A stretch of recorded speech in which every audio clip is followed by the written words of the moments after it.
Now, if you haven't read that book, I recommend it. Three blessed attendees tonight will be receiving a copy, walking away with a copy of this. But Sam, I read it, and probably one of the things that jumped out at me was this thing that you said towards the end. You talked about why many Australian Asians are becoming Christians, while many Anglo-Aussies are not becoming Christians. That just sort of hit me like a brick, because I thought, yeah, of course, I can see a lot of Asian Australians becoming Christian. Yeah, and I just thought, wow. So I joke with my Caucasian friends. I say, you know, the first thing you notice if you go to a university campus is, wow, there are Asians everywhere. There's so many Asians on my campus. Yeah. And then if you go to a Christian campus group, you think there are even more Asians. How is this going? So somehow the gospel has traction with Asians in a way it doesn't with Caucasian Westerners. And I noticed the same phenomenon when I went to New York and I went to Tim Keller's Redeemer Church, Redeemer Presbyterian Church. I go in there and go, there are Asians everywhere. This is an Asian American church in disguise. Yeah, wow. So why has the gospel got traction with Asians and non-Westerners in a way it doesn't have with Caucasian and Westerners? And it got me thinking, I thought, you know what? As a Christian Asian Australian, I know that somehow life is better for me because I have found Jesus. So this is how the dynamic works. If you're an Asian and you find Jesus, you look at your non-Christian Asian friends and you see life is worse for them because they're still trapped in the fear of darkness and superstitions in the Asian religions. They're still trapped in the cycle of needing success and status, and they're still trapped under the pressures that their parents place on them. Yeah. Whereas if you become a Christian and if your parents become a Christian, boom, you are liberated. You're set free from all that. You're set free from the fear of evil spirits, the endless drive for success, and the endless need for status and the pressures that your parents put upon you. And so any Christian who's become a Christian, any Asian who's become a Christian you just thank God for that. You think your life is better because your parents or you have found Jesus. Whereas in the Caucasian storyline, it's almost the other way around. If you're a non-Christian Caucasian Westerner, you look at your Christian Western friends and think, oh my goodness, life is worse for them because they have to go to church on Sunday, but I get to sleep in, and they have to follow the authority of priests and organized religion, and they've got to submit to outdated rules and laws on sex and morality and ethics. So it's almost like they're in bondage and captivity, whereas me as a non-Christian Caucasian, I'm the one who's been set free from all that. So it's a narrative of freedom, whereas for the Asian, Jesus has come to set us free, whereas for a Caucasian, their perception is Jesus or organized religion and Christianity will take away your freedom. And I think what we haven't realized is the Western storyline has changed. And the Western storyline is this. It goes like this. We used to believe in God, but yes, we also believed in fairy godmothers, witches, and unicorns. But then the Enlightenment came, the scientific revolution of the 1600s, and it set us free from that. It set us free from organized religion, set us free from the authority of governments and tradition, and it set us free to think for ourselves.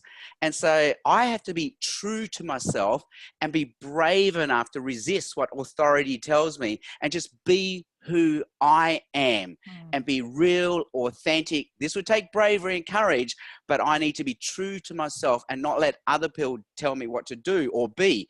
And so when a well-meaning Christian friend comes along and says, you need Jesus, you need to submit to Jesus, they're hearing that we're trying to drag them kicking and screaming back into the dark ages. And I think that's the dynamic that's going on. The gospel represents freedom to an Asian, but it represents the loss of freedom to a Caucasian Westerner. Yeah, that is fascinating. I mean, you mentioned their storyline, the issue of storylines and what storylines believe. I found that particularly helpful in your book is just to think that people actually have a storyline that they believe in. I guess it's tempting to think that people are just blank sheets of paper. We just tell them the gospel, and we should tell them the gospel. But you're saying that there's a lot of benefit in reflecting what their storyline is and trying to tailor the gospel to that storyline. So pick up a particular aspect of the gospel and share that particular aspect to the storyline. Do you just want to talk about a bit more about how you do that? Oh, for sure. So we got to think of people not as just brains on sticks, where all we have to do is just feed them information, and if they have enough information, they will believe. They're much more of a holistic person, a holistic anthropology, and we all are enculturated. So we all belong to a culture, as you say, and every culture has a storyline. And a storyline has a mission, a purpose, a direction, a hope. But it's also got bad guys who's going to stop that from happening. But it's got good guys who are going to promote that. Yep. And as Christians, we have a choice of how we're going to evangelize. We can oppose a storyline and say, you are wrong, stop it. You need to reject your culture storyline and replace it with Jesus instead. Or we can say, you know what? You have a cultural storyline. It's heading in the right direction, but it's going to fall short your way. It's going to fall short without Jesus. You know what? You need Jesus to complete your cultural storyline. And I'll show you in my book how in the Bible, there's a place for both sorts of evangelism. So when Jesus comes into the temple with a whip, you know, he's opposing the storyline. You're wrong. Stop it. You need me. You need Jesus. But it seems to be with people groups who are unreached, unchurched, who don't have the scriptures, who don't know better.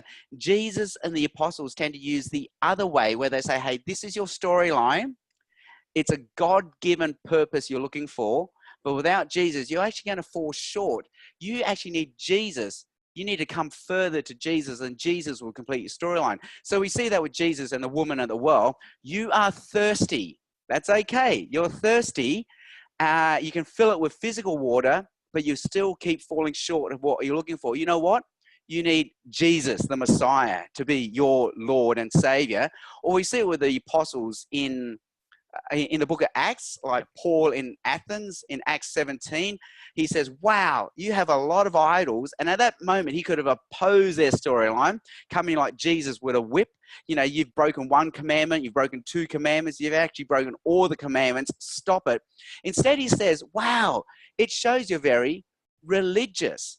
You actually want to appease the gods, but you know what? You're going to fall short because he's an idol to a God you don't even know the name of. Well, guess what? You need Jesus. The name of this God is, the name of the God you're looking for is Jesus. Come a bit further. So we can learn to work with a storyline, say, hey, this is what you're looking for.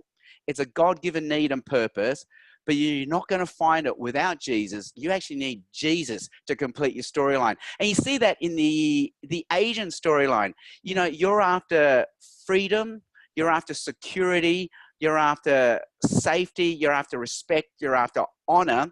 You think you're going to find it through fear and superstition of evil spirits. You think you're going to find it with the endless drive for success and accumulation of wealth and status symbols, but it's not going to do it for you. But guess what? Jesus will give you the freedom, the status, the honor, the respect that you're looking for. Yeah, wow. Okay, there's lots to think about there. If you've just joined us, we've got 128 people on board, so welcome. My name's Balogh, Executive Director of Gospel Coalition Australia. I've got Sam Chan, the author of Evangelism in a Skeptical World, and he's just been telling us about his book. If you want to ask questions, if you just go to the bottom of your screen, there should be a Q&A box. We've got some questions coming through, so keep asking. This is good. We'll get to those questions in a moment. And yeah, we've got time, maybe a few more minutes, and then we'll start answering people's questions. All right, Sam. The other thing I found really helpful was giving evangelistic talks to indifferent or even hostile audiences. I've got the great pleasure of speaking at some friend's wedding. I was asked to actually give a talk at their wedding, and they'll have a lot of non-Christian friends and family there. What are some of your hot tips for people like myself or preachers who often get asked to preach at weddings where there's lots of non-Christians? Oh, right. Well, yes. It's such a great opportunity to do it. So I give some very, very specific tips in the book. But just to first off back off and say, I think that is one of the challenges of evangelistic preaching. If we go through Bible college, they teach us how to preach, but they teach us how to preach to a friendly group. You know, people turn up to church expecting you to preach them the gospel from the Bible. But more often than not, in evangelism, we're thrown into a hostile group that don't want you telling them about Jesus, and they don't presume the authority of the Bible. So I'm saying we need a lot more work of wooing them and getting them to nod their heads and agreeing with us and finding common ground before we bit by bit journey them into the gospel, into the truths of the Bible. Yes. But some tips I give about preaching at weddings is I say a lot of things that we normally might do in a typical church sermon won't work so well on a wedding. One is if we use illustrations or personal stories, they won't work because they're thinking, why is this bozo telling stories? Instead, I say, you know what? Just sit the couple down, grab 20, 30, 40 stories from them and use all of the stories, or pick some stories to use for your introduction, for illustrating your points, and also for your conclusion. So they become the illustration and the application and examples that you use in your story. Also, after the introduction, you introduce yourself. Hi, my name is Sam. I'm a friend of the couple. Like, show them how you know the couple. That legitimizes you. And you say, they have invited me to speak from their very favorite Bible passage. And this is a message that they have asked me to share with all their friends and family. And now that gives you the legitimacy and the warrant for what you're about to say next. So they're just some random tips, but the book's got a whole lot more on how to preach at weddings to non-Christians. Wonderful, wonderful. Now, looking at the time, I think we might start getting to some of our listeners' questions. Sure. So I'll just bring up the Q&A. They're coming in thick and fast. So if you want to ask a question, there's a Q&A box at the bottom of your screen. Maybe hover the mouse over it if you can't see it, and you can just type your question in and it'll come through to me. Okay, we had a question about how many people online tonight, 129. So thanks everyone for joining. Okay. All right, we had a question here from James. He said, how do you find your experiences in doing evangelism given the different context you have lived in, and how much of other cultures relate to what we experience here in Australia? So I think it's a question about doing evangelism in different contexts and how similar those different cultures are to what we experience here in Australia. Oh, well, even in Australia, you've got different contexts and cultures. So let's say, so I get to speak to high school groups, and I tell you what, that is the most hostile group you'll ever come across. You see just the top of 800 heads, like no one wants to look at you, and you say something really, really funny, the person looks to the person next to them. He's not laughing, so I better not laugh, and I better not legitimize his sermon. So that is a very hostile group, like it is uncool to be there. So sometimes that's my context. Sometimes I go to universities where everyone would be presumed to start from a position of being very politically left, if you know what I mean. Yeah. And then sometimes I speak in the city to workers, to engineers, to finance groups, and they are quite politically on the right end of the spectrum. So already there, in Sydney, I have three very different groups that I speak to culturally. Yeah, sure. Okay. And I guess you tailor your talks. Yeah. So what we have to do is so really listen to them first and see where they're coming from, speak their presuppositions back to them so they feel heard, understand their presuppositions, and empathize with them. So find common ground, don't belittle, don't make fun of their position, find something in their position that you agree with. Because in God's common grace, in God's general revelation, there's truth and beauty in every worldview, every culture, every position. So find something that they believe in, that we too would agree on, and just speak it back to them. Feel what they feel, and just find some overlap with their authors, our authors, and the Bible. And that's how I usually begin my talks. Yeah, okay. And could I just ask, why do you think that, for want of a better word, that works with people? Why does it open up the opportunity to share the gospel? I think we come straight in and give our position and shoot their position, try to shoot their position down. You're only preaching to the converted at that moment. Anyone cheering you was already on your side, but anyone who's not on your position stopped listening a long time ago. So what you might say is very true, very biblical, very gospel-centered, but they're not listening. They stopped listening. You got them angry. So instead, basically do what Paul does in Acts 17. Speak their position back to them. Wow, you have a lot of idols. You are very religious. And he quotes one of their authors back to them. And I usually find that throws my audience. Wow, he's reading our authors, he's quoting our authors, and he's saying what we believe. So you get them nodding their heads. You got to get them nodding their heads first, so that at least they're listening and open.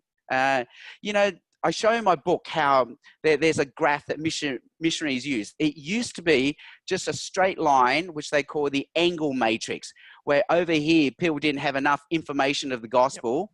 Well, actually, it was the other way. I'm going to do it this way. Down here, they didn't have enough information of the gospel. Give them enough. Boom. At this moment, they have enough information of the gospel. They convert, and now they grow in their knowledge of Jesus as a disciple.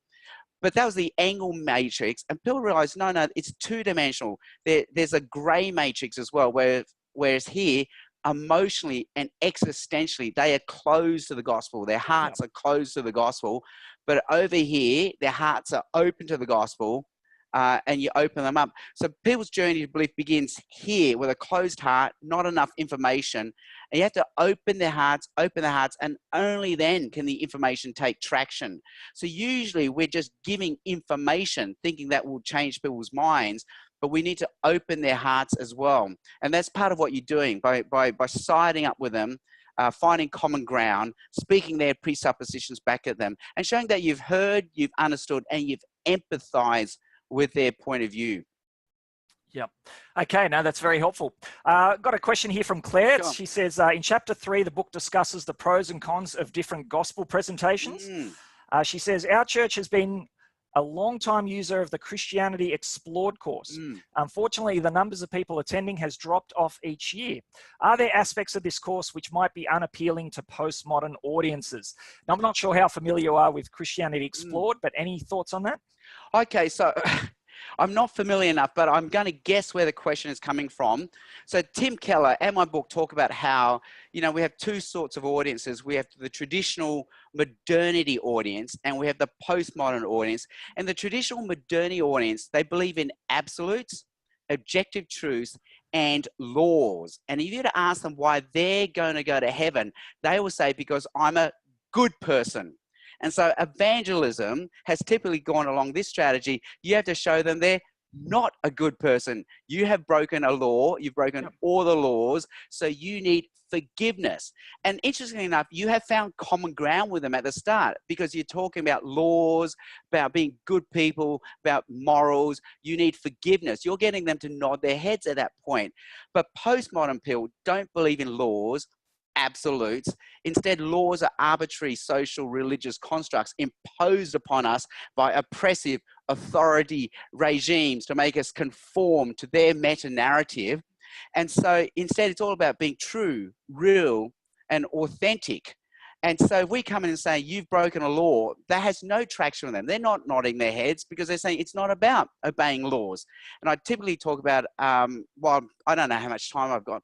I was listening to Triple J, and they interviewed this 16-year-old girl, and she posts very actively in social media. And they said to her, does it bother you that your future employer is going to look at your social media posts, and based on that, they will not give you a job? And she said at that moment, if they won't give me a job because of what I post, they've got a problem, not me, because that is who I am and I can be no other. And at that moment, the whole audience just erupted and cheered. And I say to my friends, if you just rolled your eyes at that moment, that, oh, typical, that is what's wrong with young people today, you are modern.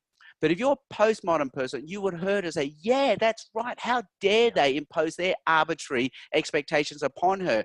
So if we come in through the front door with our typical gospel presentations of there's a law, you've broken a law, you're guilty, you need forgiveness, we don't find any common ground or traction at that point. And that's where I say in my book, the Bible gives us a whole rich variety of other metaphors to explore for sin and salvation. And we're not selling out on the gospel here. We're simply finding another place where there's common ground. See, the old metaphors of guilt and forgiveness are very true. They're very biblical. And they found common ground with Luther. And they found common ground in our Western modern audiences.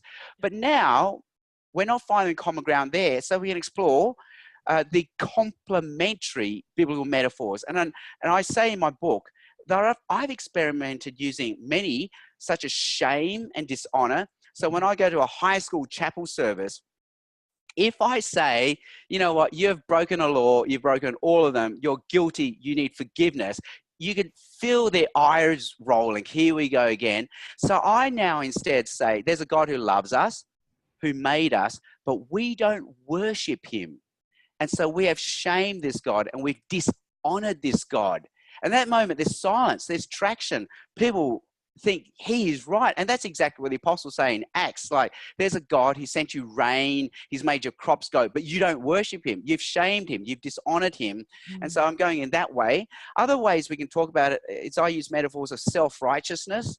You know, we all want to be good people, but maybe that's made us self-righteous. We want to make a difference. We want to leave a legacy, that sort of thing. Or even exploring with falling short. You know, typically we've used overstepping and transgression, but what about falling short? What you want is a good thing, but you fall short. You need Jesus. You fall short of where you need to be, where you want to be, and where God needs you to be. And so you can see already in that sort of language, there's traction. You can feel how even young people aren't going to roll their eyes at that moment. So that's what I argue for in the book. There's a rich variety of metaphors. We can start exploring to tell a better story of God and human flourishing. Okay, there's a question here, and I think I just want to explore what you just said before I get to this question. But do you think there's a metaphor that is primary, that at least at some point, regardless of what metaphor we use to find common ground, we eventually need to take people there? I mean, I'm thinking of the cross, guilt and judgment. Yeah, I think so. So, you know, I'm a systematic theologian, and we write 80,000 words on this sort of subject. But I would just summarize it as this. You know, the gospel is no less than the atonement. You know, it presupposes the atonement, and the atonement can only work with the central metaphor of penal substitution, guilt and forgiveness. So it's no less than that, but at the same time, it's more than that. And so the Bible gives us a rich variety of entry points where we can find traction with people where they are culturally, existentially, and emotionally. So they will eventually end up understanding the atonement and penal substitution, but it's not where we're going to find immediate common ground. So the Bible gives us many other existential entry points. And we see that with Jesus, with the woman at the well. He doesn't begin with penal substitution. We see that with Jesus, most of his interactions. Eventually they will end up there, but there are other metaphors we can use as well. Yeah. Okay. So the question from David is 1 Corinthians says to preach the gospel, not with wisdom and eloquence, lest the cross of Christ be emptied of its power. And so his question is, isn't cultural contextualization just being clever and eloquent? Shouldn't we just preach the gospel? Yeah. Well, that's what I say in my book, that what is evangelism in the end? The essence of evangelism, it's a supernatural work from God. So we can only trust and pray that God does what he's meant to do, supernaturally regenerate hearts. But at the same time, God, when he does miracles, always does it, or often does it in his wisdom and providence through the natural, mundane, human means of what we do. So when God parts the Red Sea, you know, the greatest miracle in the Old Testament, it's God who does it supernaturally as a miracle. But at the same time, he asks Moses to lift up his arms. You know, Moses doesn't have to lift up his arms. So somehow that's how God wants to work, through natural, normal, mundane human means. Now, part of being human is we can't escape being cultural. So there's no such thing as an acultural gospel presentation. I'm cultural. So I joke about in the book how when I lived in America, Americans would always say, oh, you're from Australia, I love your accent. And then they would say, do I have an accent? Like, they have no accent. And I had a guy in California try to say the Californian accent was the most neutral accent of all. That's why movies were made in California, because the whole world heard no accent. And we can make the same mistake, well-meaning mistake. We say, well, shouldn't I just give them the gospel? devoid of culture and contextualization, because that will be emptying the cross of its power. But no, God works through the power of the cross, but through natural, human, mundane presentations, which will always be necessarily enculturated. And so we think we're not using culture. We're like the American who can't hear their accent. Every presentation is richly enculturated. And when Paul has a go at rhetoric in 1 Corinthians, I think you and I know he's actually having go at a specific school of rhetoric. But everyone uses rhetoric. Even Paul uses rhetoric in the way he writes 1 Corinthians. And every form of gospel presentation uses a form of rhetoric. So we might say, oh, we don't use rhetoric. We only preach the cross crucified, but we use a rhetoric, be it a 3-point presentation with an intro and a conclusion. We're just so enculturated, we don't recognize our culturally determined rhetoric. So contextualization is necessary. So I welcome you to read the book, and you see that actually there's no uncontextualized way of preaching the gospel. And the opposite of contextualization, if we're not aware of it, isn't the pure gospel. As I say in the book, it's actually legalism, where we then unwittingly impose our cultural norms as the gospel. And we think we're giving them the gospel, but we're actually giving them culture instead. So often we say, oh, we should err on the safe side. Don't contextualize, because that risks syncretism, risks us not trusting the power of the gospel. But in fact, it's opposite. We give them legalism instead. Yep. No, I thought you made that point extremely well then, but also in your book, just how we can't help but being enculturated. Yeah. Yep. And I think the Australian accent's the neutral one, by the way. It's so neutral. I'm going to America in a week's time, so it'll be quite neutral. You know what the fascinating thing is? When Brian Chappell was out here, I made fun of him. I said, look at the American map of the world. You have America in the middle. And to do that, you have to divide Asia and Europe in half. And he looked at me like, he said, but every culture does that. They put themselves in the middle. He said to me, what is Greenwich Mean Time? That's the English making themselves the reference point for time on the planet. And China calls itself the middle kingdom, as if they're the ones in the middle. So everyone thinks they're the neutral ones. Everyone else is a bit crazy to the right, a bit crazy to the left. And if you don't recognize that, again, we think we're giving the pure gospel, but actually giving our culturally preferred form of rhetoric and imposing that as the gospel. Yeah, okay, very helpful. Chris asks, how does one find another person's storyline in a natural way? Is it that walk-up evangelism or cold turkey relating to others has great risks in connecting? Presumably he means in missing that connection and missing the storyline. But how do you find another person's storyline in a natural way? So somebody tomorrow how do morning you find the cultural storyline? It's a science and an art. So I call it cultural exegesis. Just like there's biblical exegesis, where we exegete the meaning from the Bible. And it's both a science and an art. That yes, so they're algorithms, but after all, it's more of a feel, it's a vibe thing. Culture's the same. Yes, I can give you algorithms, but there's a vibe thing. And it's basically, well, what is this person's cultural storyline? What do they hope for? What are their dreams? What are their ambitions? Who are the bad guys in their culture and who are the good guys in their culture?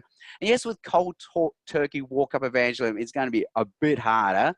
But, you do what you can. And I'm sure in cold turkey walk-up evangelism, part of the skill and the gift is being able to read a person and see where they're coming from in the first 30 or 60 seconds.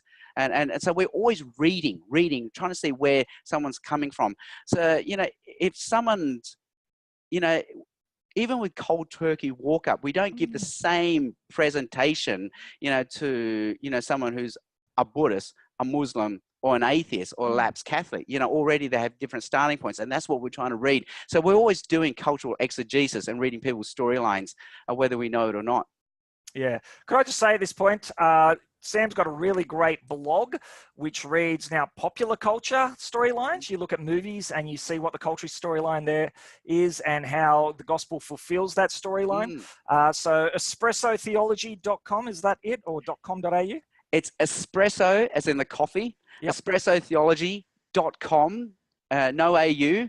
And the tagline is from your world to Jesus in 60 seconds. Oh, I love it. Part of that, just finding a cultural icon, a cultural text, a random pop cultural text, and showing how there is a storyline even in that text. And in God's providence, God's general revelation, God's common grace, there's enough common ground there to bring that storyline to Jesus in 60 seconds. That's the challenge. Yeah, wow. So I guess in terms of finding out how to do cultural exegesis and this sort of thing, then check out Sam's blog. There's a lot of good stuff there. All right. Ashley asks, she's basically asking, if I have a friend or relative that I want to reach with the gospel, how can I evangelize them with my life? Presuming her whole life as such. Is there anything I can do?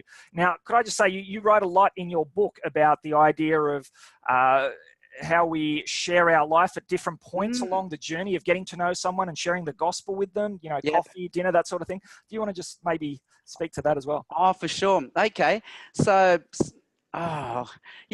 how to evangelize someone in our family? I'll keep it nice and general, because it'll be completely different if that person's your spouse, your parent, your sibling, or your child. But I'll just keep it simple. You know, 1 Peter says wives can win their husbands over without words. So yes, words are important, but the way we live is also very important. And 1 Peter, there's that Greek word that pops up all the time, anastrophe, the way we walk, the way we live, the way we live, the way we live. Paul in Thessalonians says, you know, the way we live. So yes, what we say is important, but the way we live is very important. And in my book, in addition and complementing all that, I say we have to somehow introduce our non-Christian friends to our Christian friends, because like it or not, we believe what our friends believe. Again, it's not about information alone. It's about plausibility structures. We believe what our friends believe. And so they found out not only are Christians living in a bubble where they only have Christian friends, but our non-Christian friends are in a non-Christian bubble where they've only got non-Christian friends. I love reading the New York Times, but apparently everyone on the staff of the New York Times does not have a single Christian friend. Wow. So they're in their own little, liberal non-Christian bubble. So I say as long as they're in their bubble and we come in solo as a solo Christian friend and try to tell them about Jesus, no matter how true the gospel is, it still comes across as unbelievable just because of the way plausibility structures work. So I say what we have to do, somehow merge our universes and get our non-Christian friends to have some Christian friends. And so my wife and I, we're always trying to matchmake non-Christian friends with Christian friends now. Yep. You know, when I was single, this used to happen to me all the time. You go to dinner, you turn up and think, oh, it's happened again. There's a married couple, single girl, single guy. Ah, that's what they're trying to do. But now my wife and I do this, not romantically, but trying to get non-Christian friends to meet some Christian friends who we know they would become good friends with. So that's one way. Merging our universes so that our non-Christian relatives can meet some Christian relatives. And part of the trick of evangelizing people above us in the hierarchy, like parents, is Jesus says the harvest is plentiful. Pray God send some harvesters. So pray that some Christians enter the lives of our non-Christian relatives and become friends with them. And I also talk about the creative use of hospitality. And interesting, next week you got Rosario Butterfield coming. Hopefully. Yeah, yep. and she's just got that new book on, evangelism through hospitality. So somehow intuitively, we're all discovering the same thing, that hospitality is what provides a space and foundation for evangelism. We used to concentrate on information, the word gifts, telling people about Jesus, but we neglected the thing that's meant to complement it, hospitality, where you give people the space and safety to have gospel conversations. So I tell people, growing up as an Asian kid, I never used to notice roof racks because Asian parents don't have roof racks. They don't surf, they don't camp. But now that I bought roof racks, they're everywhere. There's silver ones, black ones, round ones, square ones. How did I miss it? And it's the same with hospitality. Yep. Look for hospitality in the Bible. It is everywhere, not just the words, but the idea. And Jesus is always eating and drinking with tax collectors and sinners. Yes. And so somehow for our evangelism to have traction, it's not just what we say, which is important, but hospitality, providing the space and safety for conversations to occur, and also merging universes. So our non-Christians have Christian friends, not just us, but a whole network of Christian friends. And what's fascinating right now is my wife and I, we have so many non-Christian friends right now.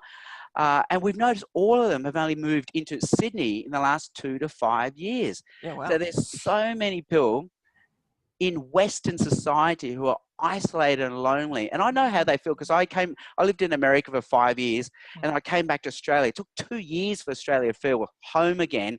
And in those 2 years when Australia does not feel home, you're actually lonely, you're isolated, you don't have anyone ring on a Friday night to watch a movie or just to go out with. You just feel lonely and isolated. We've noticed all our non-Christian friends that we've made have only come into Sydney in the last 2 to 5 years. So it's just, I think we have a calling, a vocation as Christians, to introduce non-Christians, especially those who are isolated and lonely, to some genuine Christian friends.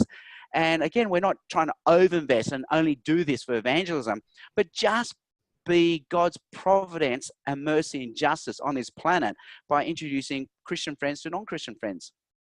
Introducing Christian friends to non-Christian friends. Sam, we might leave it there. Thank you so much, brother. That is excellent. A great place to finish off. Now, before we head off, Sam did mention that we're trying to get Rosaria Butterfield on. She said she'd be happy to be on the webinar. However, if we were to have her on at 8 p.m. Sydney time, it would be 5 a.m. her time. So I'd have to check with her before she's happy for an early wake up. But we do want to do this again. And so keep checking our website, Gospel Coalition Australia, and we'll have details of our upcoming webinars. But now I did say that we're going to have 3 books given away. So I'm going to make this really simple. I'm just going to look down the list and choose 3 people. I'm going to close my eyes, and when I open them, I'm going to select someone, and I'll do that 3 times, all right?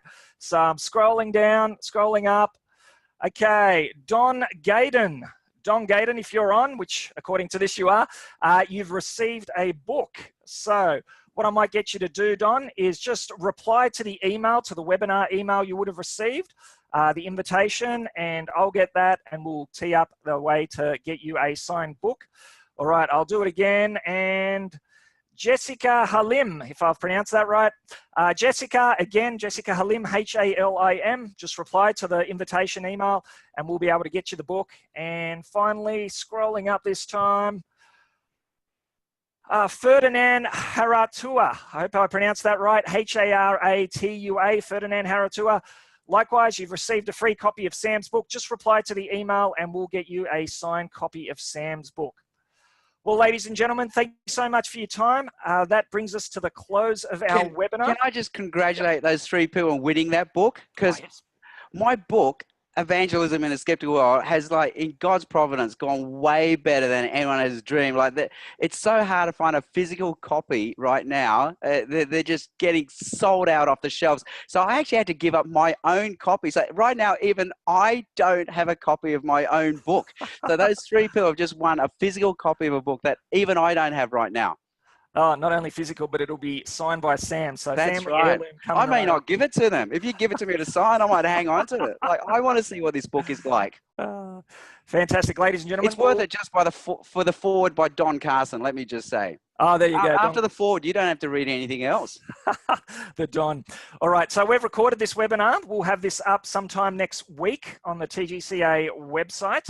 Otherwise, everyone, thank you so much for attending. I think at its peak, we had about just over 130 people. So, yeah, a good start to TGCA webinars. And thank you, Sam, for making all of this possible. Thanks, Arcos. Thank you for having me. No worries. Good night, everyone.